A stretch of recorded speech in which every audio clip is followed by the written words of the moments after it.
In the deep green jungle, a big, strong lion was hunting for lunch. Suddenly, he caught a small rabbit.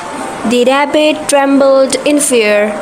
But just then, the lion noticed a little family of rabbits nearby, thin, hungry, and looking very weak. The lion's heart softened.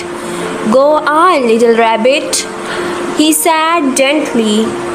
Take the food to your family. The rabbit's eyes lit up, and the family happily shared the meal. Days later, the lion fell ill. He was too weak to hunt.